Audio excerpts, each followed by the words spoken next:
యేసుక్రీస్తు నామమునకు స్తోత్రం కలుగునుగాక. వీక్షిస్తున్న ప్రేక్షకులందరికీ నా హృదయపూర్వకమైన వందనాలు తెలియజేస్తున్నాను. ఈరోజు మన అంశం యేసుక్రీస్తు సృష్టికర్త. యేసుక్రీస్తు సృష్టికర్త ఎట్లా అవుతాడు? అట్లెట్లా మాట్లాడగలుగుతాము అని చాలామందికి అనుమానాలుంటాయి. అయితే ఆ విషయంలోనే ఈరోజు మనం మాట్లాడుకుందాం. అయితే సృష్టించబడకముందు, ఏది సృష్టించబడకముందు అంతా చీకటిగా ఉంది. జలాలున్నాయి. నిరాకారంగా ఉంది. ఒక ఆకారం గూడా లేదు. అట్లా ఉన్న సమయంలో దేవుడు అంటే యేసుక్రీస్తు తన వాక్కు చేత వెలుగు కమ్మని పలకగానే వెలుగు కలిగింది అని వాక్యం మనకి బోధిస్తుంది. అది మొదటి రోజు. రెండవ దినాన ఆయన జలాలు ఉన్నాయి గదా! ఆ జలాలను ఏం చేసిండంటే కొన్నిటిని పైకి పంపించిండు. కొన్ని నీరు కిందే ఉన్నాయి. ఆ మధ్యలో విశాలం ఉంది. ఆ విశాలానికి ఆకాశం అనే పేరు పెట్టినాడు. అది రెండవ దినం. మూడవ దినాన ఆయన ఏం చేసిండంటే ఈ జలాలన్నీ ఉన్నాయి గదా! వాటినన్నిటిని ఒకే వైపుకి సమకూర్చినాడు. ఒకవైపు ఒకటే చోటన కూర్చోబడును గాక అని పలకగానే ఆ ఒక చోటకొచ్చినాయి. వాటికి సముద్రం అని పేరు పెట్టినాడు. ఆరిన నేల కనబడతా ఉంది. దానికి భూమి అని పేరు పెట్టినాడు అని వాక్యం చెప్తా ఉంది. అది మూడవ దినం. అదే దినాన మూడవ దినాన ఆయన ఏం చేసిండంటే ఈ భూమి పైన విత్తనాలిచ్చే మొక్కలు గావచ్చు, పువ్వులిచ్చే మొక్కలే గావచ్చు, పండ్లనిచ్చే చెట్లే గావచ్చు, అవి మొలిచును గాక అనగానే అవి మొలిచినాయి అని వాక్యం మనకు చెప్తా ఉంది. అది థర్డ్ డే, మూడవ దినం. నాలుగవ దినాన ఆయన ఆకాశంలో సూర్యుడు, చంద్రుడు, నక్షత్రాలు కలుగును గాక అని ఆజ్ఞాపించగానే అవి కలిగాయి అని మనకు వాక్యం చాలా స్పష్టంగా తెలియజేస్తుంది. ఇదంతా మనకి ఆదికాండం 1వ అధ్యాయము 1వ వచనం నుంచి 31వ వచనం వరకి మనకి రాసుంటుంది. అయితే 4వ దినం అయిపోయింది. 5వ దినం ఫిఫ్త్ డే ఆయన ఏం చేసిండంటే సముద్రం ఉంది కదా! సముద్రంలో జలరాశులు అంటే సముద్రంలో జీవులు కలుగును గాక అని ఆజ్ఞాపించగానే సముద్రంలో జీవులైనయి. ఆకాశంలో ఎగిరే పక్షులు కలుగును గాక అనగానే ఆకాశంలో ఎగిరే పక్షులైనయి. ఇది 5వ దినం. 6వ దినాన ఆయన ఏం చేసిండంటే భూమిపైన జంతువులను, ఇంకా ప్రాకు పురుగులను ఇవన్నీ అవునుగాక అని ఆయన మాటతో ఆజ్ఞాపించగానే అదే విధంగా జరిగింది అని వాక్యం మనకు చెప్తా ఉంది. ఆ తర్వాత ఆయన ఏం చేసిండంటే మట్టిని తీసుకొని మనిషిని చేసి ఆ మనిషిలో తన జీవవాయువును ఊది అతనికి ఆదాం అని పేరు పెట్టి ఏదెని తోటలో పెట్టినాడు. అయితే ఆయన దేవుడు చూస్తున్నప్పుడు ప్రతి జంతువే గాని, పక్షియే గాని ప్రతిదానికి తోడుంది. ఈ మనిషికి తోడు లేరు. ఒక్కడే ఉన్నాడు. ఆయన అక్కడ రాసుంటది. ఆదికాండంలో 2వ అధ్యాయం 18వ వచనం ప్రకారం మనం చూస్తే అక్కడ ఏముందంటే నరుడు ఒంటరిగా ఉండుట మంచిది కాదు.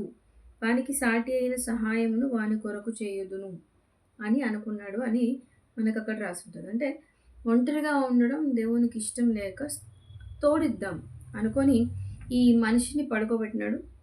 గాఢ నిద్ర కలిగజేసి ప్రకటెముకను తీసి ఆ ప్రకటెముకతో ఒక స్త్రీని చేసి ఆయన ముందుకు వచ్చి పెడితే ఆదాం ఏమన్నాడంటే నా ఎముకలలో ఎముక, నా మాంసంలో మాంసం, కాబట్టి నరునిలో నుండి వచ్చింది కదా, కాబట్టి ఈమె స్త్రీ, ఈమెకి హవ్వ అనే పేరు పెడుతున్నా అని ఆమెకి హవ్వ అనే పేరు పెట్టినాడు అని మనకి వాక్యంలో మనం గమనిస్తాం. ఈ విధంగా దేవుడు సృష్టిని సృష్టించాడు అని వాక్యం చెప్తోంది. సృష్టి క్రమం అంతా బాగానే ఉంది అని అనుకుంటే ఇప్పటిదాకా మనం చెప్పుకున్నట్టు యేసుక్రీస్తు సృష్టించిండు అని మాట్లాడినాం కదా. చాలామందికి అనుమానం ఏంటి అంటే ఏది సృష్టించబడక ముందు యేసుప్రభు ఎట్లున్నాడు? ఆయన ఇంకా అప్పటికి పుట్టలేదు కదా, ఆయన దేవుడు ఎట్లా అవుతాడు? సృష్టికి ముందు ఆయన ఎట్లుంటాడు? అది ఎక్కడ రాసింది అనే అనుమానాలు వచ్చే అవకాశం ఉంది. అయితే ఆదికాండంలో మనం గమనించినట్లయితే 2వ అధ్యాయం 26వ వచనం చదువుతున్నాను.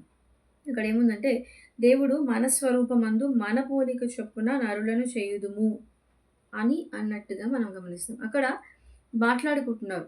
మన అని ఎప్పుడు మాట్లాడతాం? అది బహువచనం కదా. ఒక్కరికంటే ఎక్కువ మంది, ఎక్కువ జనాలు ఉన్నప్పుడు మాట్లాడే మాట మనము, మన అని. అంటే ఒకరికంటే ఎక్కువ ఉన్నవారు మాట్లాడుకుంటా ఉన్నారు అక్కడ. అది ఎవరెవరు అంటే యెహోవా దేవుడు, యేసు ప్రభువు, అదేవిధంగా పరిశుద్ధాత్మ దేవుడు. ముగ్గురు మాట్లాడుకుంటా ఉన్నారు. ఏమనంటే మన పోలికలో చేద్దాం, మనిషిని, నరుణ్ణి మన పోలికలో చేద్దాం అని మాట్లాడుకుంటున్నాం. అంటే ఈ మన అనే దగ్గర మనం అర్థం చేసుకోవచ్చు. ఈ యేసుప్రభు ఎవరైతున్నారో ఆయన సృష్టి ఆరంభములోనే ఉన్నాడు అని. ఆడ యేసుప్రభు అని లేదు కదా! మన అనే ఒక మాటను బట్టి ఆయన యేసుప్రభువే అని, యేసుప్రభు ముందు నుంచే ఉన్నాడని ఎట్లెట్లా మాట్లాడతాం అని అనుకునే అవకాశాలు ఉన్నాయి. అయితే మ మ ఆ డౌట్ క్లియర్ జేసుకోవడానికి మనం ఇంకో వచనం చూద్దాం ఒకసారి. కొలస్సీలకు రాసిన పత్రిక 1వ అధ్యాయం 14వ వచనం, 15వ వచనం నేను చదువుతున్నాను. అక్కడ ఏముందంటే, ఆ కుమారుని యందు, అయితే ఈ కొలస్సీలకు రాసిన పత్రిక రాసిన వ్యక్తి రాస్తా ఉన్నాడు. ఆ కుమారుని యందు, ఆ కుమారుడు అంటే ఇక్కడ ఆయన మాట్లాడుతున్నది యేసుక్రీస్తు గురించి. ఇప్పుడు అంటాడు ఆ యేసుక్రీస్తు యందు అని నేను చదువుతున్నా. యేసుక్రీస్తు యందు అంటే మనకు విమోచన కలుగుతా ఉంది. పాప క్షమాపణ కలుగుతా ఉన్నాయి అని అక్కడ రాస్తాడు. 15వ వచనంలో ఏమంటాడంటే ఆయన అంటే యేసుక్రీస్తు అదృశ్య దేవుని స్వరూపి అయి సర్వ సృష్టికి ఆది సంభూతుడై ఉన్నాడు అంటాడు. సర్వ సృష్టికి ఆది సంభూతుడు. ఈ మాటలన్నీ రాస్తున్నది ఎవరి గురించి అంటే యేసుక్రీస్తు గురించే రాస్తా ఉన్నారు. యేసుక్రీస్తు ఆది సంభూతుడు అంటే ముందు నుంచి ఉన్నవాడు. ఆయన సృష్టించబడినవాడు కాదు. మానవ రూపిగా, మనిషిగా సృష్టించబడ్డాడు. పుట్టిండు. కానీ అంతకు ముందే ఆయన ఉన్నాడు అనే విషయం మనకిక్కడ స్పష్టమవుతుంది. ఆది నుండి ఉన్నాడు. ఇంకా కింద వచనాలకు మనం వచ్చినట్లయితే 16వ వచనంలో ఏమంటాడంటే, ఆకాశమందును, భూమి మీదను, భూమి అందును దృశ్యమైనవి, అదృశ్యమైనవి, సింహాసనాలు, ప్రభుత్వములైనను, ప్రధానులైనను, అధికారులైనను సర్వం ఆయన యందు సృష్టింపబడెను. ఇక్కడ ఇంకా స్పష్టంగా చెప్తాడు. ఆయన యందే సృష్టింపబడ్డాయి. సర్వమును అంటే అన్నీ ఆయన ద్వారాను, ఆయనను బట్టే సృష్టింపబడ్డాయి అని అక్కడ మనకు చాలా స్పష్టంగా రాసి ఉన్నట్టుగా మనం గమనిస్తాం. ఇంకా ఇంకా మాట్లాడాలి అంటే యోహాను సువార్త 1వ అధ్యాయంలో 1వ వచనంలో మనం గమనిస్తే అక్కడ ఉంటది ఏమనంటే, ఆదియందు వాక్యం ఉండెను. వాక్యము దేవుని యొద్ద ఉండెను. ఆ వాక్యమే దేవుడై ఉండెను. అంటే అక్కడ చెప్తున్నాడు ఏమనంటే, వాక్యం ఉంది ఆదిలో. ఆ వాక్యమే దేవుడు. అయితే మనం కిందకొస్తే ఒకవేళ అదే యోహాను సువార్తలో 16వ వచనం అంటే ఫస్ట్ చాప్టర్‌లో 1వ అధ్యాయం 16వ వచనంలో ఇంకా ఏమంటాడంటే, ఆ వాక్యమే అంటే ఆ దేవుడే. వాక్యమే దేవుడు అన్నాం గదా! అంటే ఆ దేవుడే శరీరధారి అయి మన మధ్య నివసించును.